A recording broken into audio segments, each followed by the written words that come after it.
వచ్చేటప్పటికి నెక్స్ట్ అందరూ ఆసక్తిగా ఎదురు చూస్తున్నది పిఠాపురంలో ఎవరు గెలుస్తారు అనేది.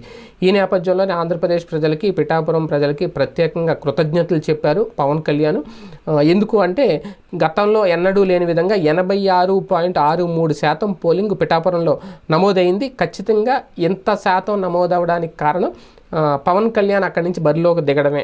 జనసేనాని అక్కడ నిలబడ్డారు కాబట్టి ఆ స్థాయి పోలింగ్ నమోదైంది అనేది. ఈ నేపథ్యంలోనే ఆయన ఒక ట్వీట్ అయితే చేశారు, ఏపీ ప్రజలకు కృతజ్ఞతలు అంటూ. మొత్తంగా చూసుకుంటే రాష్ట్ర వ్యాప్తంగా 81.86% పోలింగ్ నమోదవడం ఒక సరికొత్త రికార్డు సృష్టించారు. ఇది ఖచ్చితంగా కూటమికి అనుకూలంగానే ఉంటుంది.